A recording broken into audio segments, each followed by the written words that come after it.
Opel lance cette année son nouveau Mokka, donc son petit SUV qui a connu un joli succès depuis la première génération qui a été lancée en 2013. Il s'est vendu à 1 million d'exemplaires en Europe et il revient donc cette année en version thermique mais aussi en version 100% électrique, celle qu'on teste aujourd'hui. Donc dans la gamme d'Opel finalement il y a deux petits SUV, le Mokka qui fait 4,15 m de long sur cette troisième génération et qui donc a une vocation d'être un peu plus un SUV urbain, et le Crossland qui a un peu plus d'habitabilité avec à peine 6 cm de plus mais qui est quand même à destination plus familiale. Donc aujourd'hui on va voir ce que donne ce Mokka-i sur la route. Il fait assez froid, donc ça va être intéressant de voir aussi comment se comporte la motorisation électrique dans ces conditions.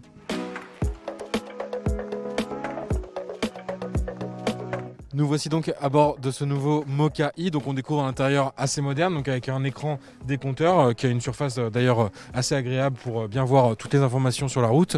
Un écran central pour l'infodivertissement, donc la navigation GPS est bien sûr compatible Android Auto, CarPlay. On a également de l'induction et des commandes de climatisation qui sont restées manuelles. Donc maintenant on a envie de voir ce que ça donne sur la route et on va voir ça tout de suite. Donc on est parti nous avec 280 km d'autonomie, c'est un peu moins que l'autonomie maximale annoncée par Opel qui est à 324 km. Donc on voit bien que déjà l'ordinateur a pris en compte un peu ces conditions de grand froid.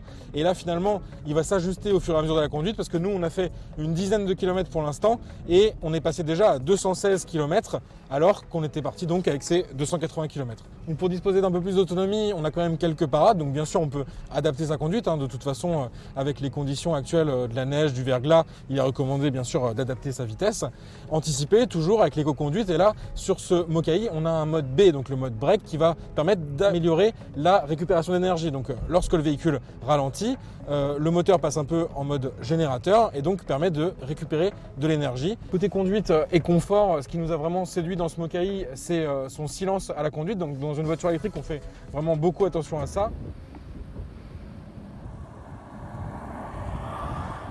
Côté puissance, ça reste aussi assez agréable. On a finalement 100 kW, donc équivalent à 136 chevaux.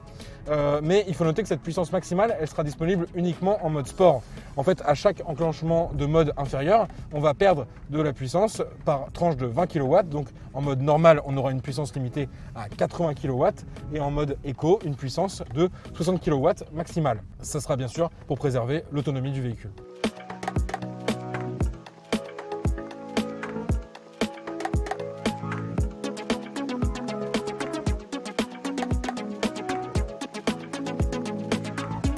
Point important pour une voiture 100% électrique, c'est bien sûr la recharge. Donc ce Mokka-i peut encaisser jusqu'à 11 kW en courant alternatif, donc sur une wallbox à domicile par exemple. C'est le cas pour nous, on s'est branché depuis environ 15 petites minutes, on est arrivé à 68% de batterie et on est déjà à 75, donc c'est pas mal. En fait 11 kW pour se représenter, ça permet de récupérer environ 100 km en 90 minutes. Mais sur une borne de recharge rapide, ce Mokka-i, donc pour un trajet un peu plus long par exemple, il va pouvoir encaisser jusqu'à 100 kW, donc sur du courant continu. Et là dans ce cas-là, on peut récupérer 100 km en 12 minutes, donc c'est plus pratique pour se charger rapidement.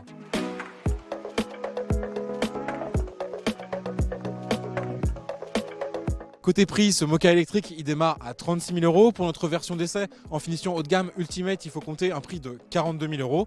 Donc c'est 12 000 € de plus que la version essence de puissance équivalente. Mais cet écart de prix sera finalement réduit avec le bonus écologique de 7 000 € jusqu'au 31 juin prochain.